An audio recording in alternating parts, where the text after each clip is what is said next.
हमें कुछ दिन पहले का सीन दिखा रहता है जब ग्रैंड ड्यूक के पास एक डिक्री आई थी हिज मेजेस्टी एम्पर की तरफ से। और उसमें लिखा था हम चाहते हैं कि आपकी ब्रेव सर्विस एक बार फिर से एंजॉय करें। तो वो कहता है एम्पर उसने मुझे दोबारा वहां पर भेजना था। तो उसके सामने ही उसका नाइट खड़ा था तो वो उस कागज को रोल करता है और उसको फेंक देता है। वो कहता है वो एम्प्रेस बाज नहीं आने वाला है ना। तो तब उसका साथी कहता है लेकिन आपको तो वहां से वापस आए हुए एक महीना नहीं हुआ तो आप दोबारा से जाने वाले हैं। तो वो कहता है हाँ लेकिन पता नहीं मुझे इस साल और कितनी बार जाना पड़ेगा। पता नहीं वहां जिंदा रहना असल मसला है या फिर अपने बहन भाइयों की देखभाल करना। लेकिन अगर मैं वहां वापस जाऊंगा तो मेरे बहन भाइयों की देखभाल कौन करेगा, क्या पता वो फिर से घर से भाग जाए। तो तभी डेनियल उसका नाइट वो एक रिपोर्ट आगे करता है। वो कहता है योर ग्रेस आपके सामने ये जो रिपोर्ट है ये उसी केक के बारे में है जो उस विच ने बनाया था और ये रिपोर्ट उस फार्मेस्ट ने खुद भेजी है। तो तब ड्यूक बहुत डिटेल से उस रिपोर्ट को देखता है और तब वो स्पॉइल करता है। तो वो कहता है क्या आपको कुछ पता चला। तो ड्यूक कहता है नहीं, इसमें लिखा है कि वो सिर्फ ऑर्डिनरी डिलीशियस केक था, उसके अलावा कुछ नहीं, और उसमें कुछ भी हार्मफुल नहीं था। तो वो कहता है हाँ ये तो फिर अच्छी बात हुई ना। तो ड्यूक कहता है हाँ अच्छी बात तो है लेकिन क्या सच में वो सिर्फ एक केक था। तो डैनियल कहता है हो ही नहीं सकता, इसके अलावा कुछ हो ही नहीं सकता। वैसे भी मुझे पता चला था कि वो स्पेशल मैजिक यूज करती है, क्या पता उसने ऐसा कुछ यूज किया हो जिसकी वजह से किसी को पता न चले। तो ड्यूक कहता है लेकिन तुमने खुद ही तो कहा था कि तुमने खुद कुछ सेंस नहीं किया। वो कहता है हाँ हाँ मैंने कुछ सेंस नहीं किया था। वो कहता है फिर तो सही है ना, फिर तो कुछ भी नहीं है। तो वो सोचता है लेकिन फिर भी वो तो बहुत ज्यादा सस्पिशियस है। एक ऐसी विच जो बहुत ज्यादा विकेट थी लेकिन अचानक से बच्चों का ध्यान रखने लग गई है और असल में उसे वापसी भी कुछ नहीं चाहिए, वो सिर्फ बच्चों का ध्यान रख रही थी। तो डैनियल कहता है लेकिन क्या सच में उसे कुछ नहीं चाहिए। मैंने सुना था कि वो लोग को बेक करती है अपने खाने में और मैंने सुना था वो लोग को मेंढक बना देती है जो उसे पसंद नहीं आते, और इसके अलावा उसने उनके खाने में चूहे बना दिए थे क्योंकि वो उससे बात नहीं कर रहे थे। क्या पता वो बहुत ज्यादा विकेट हो, लेकिन इसके अलावा भी उसने बहुत सारे काम किए हैं। लेकिन ऐसा लगता है कि उसकी तहखाने में एक लाश मिली थी जो कि एक विच की थी जिसे उसने ही मारा था, जो अचानक मर गई। और इसके अलावा कुछ सालों पहले उसकी अपीयरेंस खुद ही बदल गई, उसकी शक्ल सूरत ऐसे ही बदल गई, किसी को पता नहीं चला कैसे हुआ। तो वो कहता है हाँ हाँ उसकी शक्ल सूरत बदल गई, लेकिन ऐसा लगता है जब से उसकी शक्ल सूरत बदली है तब से उसके इवल डीड्स कम हो गए हैं। तो वो कहता है लेकिन ये तो बहुत ज्यादा सस्पिशियस है। तो वो हाथ आगे बढ़ाता है और कहता है हमारे पास सिर्फ एक हफ्ता बचा है, मुझे कुछ ना कुछ करना ही होगा। और तब उसे अपनी बहन की बात आती है जो कहती है तुम हैजल को ले आओ हमारी नैनी के तौर पर। तो वो कहता है अच्छा तो कुछ किया जा सकता है। वो कहता है सर डैनियल तुम तो एक होली नाइट हुआ करते थे है ना। तो डैनियल कहता है जी जी मैं हुआ करता था, लेकिन क्या हुआ, और उसको तो पसीना आ रहा था। तो ड्यूक स्माइल करता है और कहता है अब तो मेरे काम के हो। और फिर से हमें वही सीन दिखा देता है जब हमारा ड्यूक हमारी हीरोइन के घर पहुंचा था। तो हमारी हीरोइन सोचती है ये यहाँ पर क्या कर रहा है, और उसके बालों से पानी निचड़ रहा था। वो सोचती है ये यहाँ पर क्यों है, और वो सोचती है क्या ये बच्चों को साथ लेकर आया, लेकिन जब वो वहां पर देखती है तो बच्चे साथ नहीं थे। वो कहती है ये साथ नहीं लेकर आया, सिर्फ एक घोड़ा है, और ये यहाँ पर क्यों है। और तब उसके फुटप्रिंट देखती है, वो कहती है क्या ये बहुत देर से यहाँ पे खड़ा था, लेकिन ये यहाँ खड़ा होकर क्या सोच रहा था। तो ड्यूक कहता है मिस हैजल क्या आप थोड़ी देर के लिए मुझसे बात कर सकती हैं। तो हमारी सोचती है क्या ये इतना क्लोज कैसे आ गया, मैं तो बहुत ज्यादा डर गई थी, लेकिन इसने पहले मेरी इंसल्ट की थी और इसने मुझे मिस हैजल कहा, ये तो बहुत ज्यादा ऑब्वियस है ये मुझसे कोई फेवर लेने आया है, शायद ये चाहता है कि मैं फॉरबिडन मैजिक यूज करूं इसके अपने फायदे के लिए। तो वो मुड़ते हुए कहती है नहीं नहीं मैं तो बिजी हूँ। वो कहता है क्या इसने मेरी बात नहीं सुनी। वो कहती है डेजी मेरे साथ चलो हम लोग मशरूम पिक करने जा रहे हैं। तो वो कहता है क्या मशरूम। तो हमारी सोचती है अरे हाँ ये तो बहुत ज्यादा रिलैक्स लग रहा है, लेकिन ऐसा लगता है बच्चों के साथ कुछ भी बुरा नहीं हुआ, फिर तो अच्छी बात है मैं यहाँ से जाती हूँ, वैसे भी मुझे से बात नहीं करनी। तो उसकी कैट और उसका डॉग भी उसके साथ ही थे। तब वो बाहर जंगल में निकल आई थी और जब वो आसमान पर देखती है तो वहां बारिश नहीं थी। वो कहती है अच्छा तो रेन रुक गई है ना, लेकिन उसके पीछे ड्यूक अभी तक खड़ा था। वो कहती है अभी तक ये मेरा पीछा क्यों कर रहा है, और उसकी कैट उसकी बास्केट में थी। तो तब उसकी कैट कहती है हेजल हेजल उस आदमी की स्मेल तो बच्चों की तरह है। तो हमारी उन कहती है बस करो पूछना हिलाओ, अगर उसे पता चल गया तो, और वैसे भी वो बुरा आदमी है। तो तब वो कहती है और वैसे भी तुम्हें उसके सामने पपी की तरह एक्ट करने की जरूरत नहीं है, अगर उसे कुछ नोटिस कर लिया तो डॉग कहता है लेकिन तुम तो खुद हमसे बात कर रही हो, उसको तो हमारी आवाज सुनाई नहीं दे रही होगी, तुम तो बिल्कुल पागल लग रही होगी। तो तब वो पीछे मुड़कर कहती है ओए तुम मेरा पीछा क्यों कर रहे हो। वो कहता है मैं बहुत ज्यादा मसरूफ इंसान हूँ इसलिए मैं बस तुमसे जल्दी से बात करने आया हूँ। तो वो कहती है क्या। तो हमारी बहन कहती है अगर ये इतना ही बिजी है तो वापस क्यों नहीं चला गया। और तब वो सोचती है मैं तो आज कुछ ज्यादा ही कोल्ड हो गई हूँ, हालांकि मैं लोगों से बात करने के लिए तरसती हूँ, लेकिन ये यहाँ पर खुद आया है, शायद इसलिए क्योंकि ये बच्चों के साथ बुरा तरीका इस्तेमाल करता था और इसने उसको अबंडन कर दिया था, पता नहीं अब ये क्या प्लॉट कर रहा है। तो ड्यूक कहता है अब तुम कहाँ पर जा रही हो। वो कहती है हम लोग फॉरेस्ट में जा रहे हैं। वो कहता है फॉरेस्ट। वो कहती है हम फॉरेस्ट में पहुंच नहीं गए। वो कहता है अच्छा ठीक है अब आगे कहाँ जाना है। वो कहती है कितना ज्यादा अनोइंग है ये। तो वो उसकी तरफ मुंह करके कहती है मैं असल में ग्रैंड ड्यूक को नोबल ब्लड की सेक्रीफाइस लेने के लिए जा रही हूँ ताकि मैं ग्रेट डेमन को यहाँ पर समन कर सकूं। और वो तो बड़ी ड्रामे लग रही थी। तो ड्यूक तो बड़ा डर जाता है। वो कहता है क्या तुम मुझे वहां लेके जा रही हो। तो तब वो अपनी तलवार निकालने लगता है। तो हमारी कहती है देखा, तुम्हारा शॉक्ड एक्सप्रेशन ये देखने के लिए काफी है, और वैसे भी तुम्हारा एक्सप्रेशन तो बिल्कुल लूना की तरह है। वो कहता है लेकिन तुम्हारी हिम्मत कैसी हुई मुझे धमकाने की। तो तब उसको मशरूम नजर आ गए थे। वो कहती है वाह, मुझे तो मशरूम मिल गए, लेकिन बहुत थोड़े बचे हैं। तो ड्यूक उसके पास आता है और उसके साथ बैठ जाता है।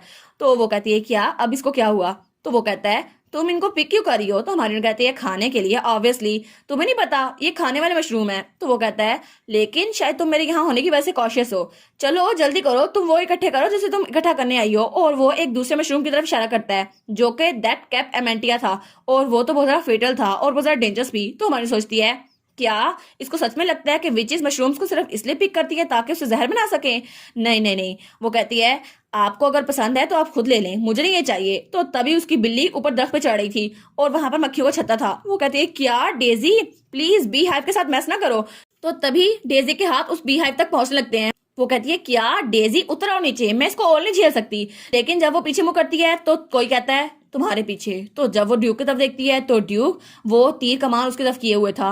वो कहती है क्या क्या ये मुझे मारने वाला है, लेकिन इसकी आंखों में तो सिर्फ कत्ल ही नजर आ रहा है मुझे, क्या ये सच में मुझे मार डालेगा। और ड्यूक के तीर का रुख उसकी तरफ ही था। वो सोचती है इसका दिमाग तो खराब नहीं हो गया, क्या ये सिर्फ इसलिए यहाँ पर आया था ताकि मुझे मार डाले, लेकिन क्यों, मैंने इसके साथ कुछ बुरा नहीं किया। तो वो पीछे मुंह करती है, कहती है मैं, लेकिन तभी ड्यूक अपने तीर को शूट कर देता है। तो वो जल्दी से मैजिक करती है और उस तीर के आगे कुछ डाल देती है। वो कहती है मैं इसको और नहीं झेल सकती। तो उस तीर के आगे एक छोटा सा मशरूम आ गया था। तो तभी वो मशरूम जाके किसी से टकराता है। तो हमारी कहती है मैंने इसे ब्लॉक तो कर दिया, लेकिन ऐसा लगता है ये तीर मेरी तरफ नहीं था, किसी और की तरफ था। तो जब वो वहां पर देखती है तो वहां पर एक भालू था जो बहुत ज्यादा गुस्से में लग रहा था। तो हमारी कहती है क्या। तो वो कहती है एक बेयर। तो वो दोनों उसकी तरफ देखते हैं, दोनों कहते हैं ये ऐसे बच गया। तो तब वो उन दोनों के पीछे भागता है। तो हमारी हीरोइन आगे भागती है और ड्यूक उसके आगे। तो वो कहती है डेजी मेरे साथ आओ। और तो ड्यूक कहता है विच तुम बेयर की हेल्प क्यों कर रही हो, क्या तुमने उसे समन किया यहाँ पर। वो कहती है अगर मैंने उसे समन किया होता तो मैं खुद क्यों भाग रही होती, तुम्हारा दिमाग तो नहीं खराब हो गया। वो कहता है अच्छा ठीक है, मैं इसको हैंडल कर लूंगा, तुम पीछे हो जाओ। वो कहती है नहीं नहीं, डेजी अभी तक वहां पर है उस दरख्त पर, मुझे इसको बचाना होगा। तो तभी वो मैजिक यूज करती है और कहती है इसको पकड़ो।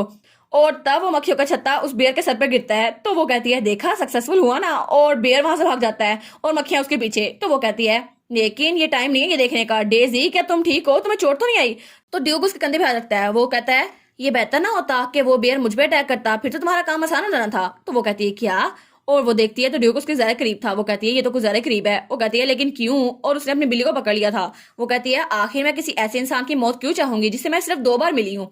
और वो सोचती है क्या इसका दिमाग तो खराब नहीं है, इसे पैरानोया तो नहीं है, या फिर कोई और डिसऑर्डर, इसकी वजह से इसे लगता है कि हर कोई इसको मारने के लिए आगे आया हुआ है। लेकिन मुझे लगता है ये बिल्कुल पागल है, शायद इसी पागलपन की वजह से इसने अपने बहन भाइयों को कैद करके रखा था।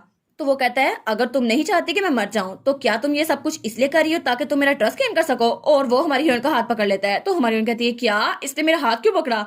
वो कहता है तुमने अपने इसी हाथों से बेर को समन किया था है ना, और इसी हाथों से उसे छुटकारा हासिल कर लिया, क्या तुम ये इसलिए नहीं कर रही थी। तो वो कहती है प्लीज। वो कहता है क्या। वो कहती है दफा हो जाओ यहाँ से। और तब वो वहां पे बिजली छटकाती है और उसके बाद ड्यूक ने उसका हाथ छोड़ दिया था। और फिर हमें थोड़ी देर बाद का सीन दिखा रहता है जब वो एक केक की तरफ भाग रही थी, क्योंकि बारिश फिर से स्टार्ट हो गई थी। तो ड्यूक भी उसके पीछे ही था। तो वो कहती है मैं बिल्कुल भी इंटरेस्टेड नहीं हूँ कि आपका ट्रस्ट गेन कर सकूं, योर ग्रेस, अगर आपको यहाँ से जाना है तो चले जाए, मुझे थोड़ा अकेला टाइम गुजारना है। वो कहता है क्या तुम वेदर मैजिक भी यूज करती हो। वो कहती है बिल्कुल नहीं। वो कहता है लेकिन बारिश तो हो रही है ना। तो हमारी सोचती है ये आखिर अभी तक मेरा पीछा क्यों कर रहा है। तो वो हमारे ड्यूक को देखती है तो ड्यूक बड़ा हैंडसम लग रहा था। तो ड्यूक कहता है तुम आखिर किस तरफ देख रही हो। वो कहती है नहीं नहीं किस तरफ नहीं, और उसके बालों से भी पानी नीचे गिरा था। तो ड्यूक उसके तरफ देखता है और वो सोचता है वाह ये तो बहुत ज्यादा खूबसूरत लग रही है।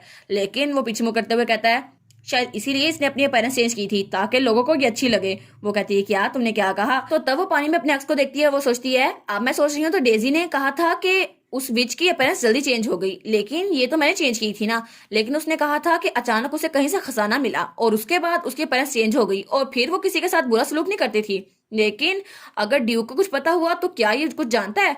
वो कहती है तुम्हारा प्लान क्या है। तो ड्यूक कहता है तुम्हारी फिक्र नहीं है, मुझे यहाँ से जाना होगा, चला जाऊंगा। तो तब वो खड़ा होते हुए कहता है मोर इम्पोर्टेंटली तुम मुझे ये बताओ इस बिल्ली को पानी क्यों पसंद है। और वो बिल्ली पानी को चाट रही थी बिल्कुल किसी डॉग की तरह। वो सोचती है अगर ड्यूक को पता चल गया फिर तो खेल खत्म। तो वो रुमाल उसके मुंह पे फेंकती है। वो कहती है क्यों नहीं, वो बिल्ली है उसे बिल्ली की तरह काम करने दो। तो ड्यूक कहता है ये तुम क्या कर रही हो। तो वो कहती है इस टॉवल को यूज करो अपने आप को ड्राई करने के लिए, कम ऑन, वहां खड़े ना रहो, जल्दी करो अपने चेहरे को साफ करो। और तब उसने मैजिक से आग भी जला ली थी। वो कहती है मैं तुम्हें खाने नहीं वाली। तो ड्यूक भी उसके साथ ही बैठ गया था और वो भी आग के पास ही बैठा था। तो तब वो अपने बालों को सुखाने लगता है, लेकिन सारा पानी हमारी हीरोइन के ऊपर गिरा रहा था। वो कहती है क्या तुम पानी हर कहीं गिरा रहे हो? और वो सोचती है इसका टेम्पर तो बहुत ज्यादा बुरा है, पता नहीं इसके साथ क्या मसला है, लेकिन अगर इसे डेजी के बारे में पता चल गया तो। और तब वो सोचती है क्या कोई ऐसा बच्चों की देखभाल कर सकता है? तो तब ड्यूक मशरूम को वहां रखता है आग के पास, उसे जलाने लगता है। तो हमारी बहन कहती है तुम क्या कर रही हो? वो कहता है मुझे भूख लगी है, मैं तो मशरूम को ग्रिल कर रहा हूँ। तो वो कहती है लेकिन ये तो मेरे मशरूम्स थे ना। तो ड्यूक कहता है ये मेरी जमीन पे उगन है तो मेरे हुए, तुम्हारे नहीं। तो वो कहती है आखिर ये करना क्या चाहता है? ठीक है मेरे पास अपने भी तरीके हैं। तो ड्यूक सब देखता है और कहता है ज्यादातर लड़कियां कभी भी किसी बियर पे अटैक नहीं करेंगी। तो हमारी बहन कहती है हाँ ऑफ कोर्स, क्योंकि मैं तो एक विच हूं ना। और तब वो मैजिक से वहां पर केक ले आई थी।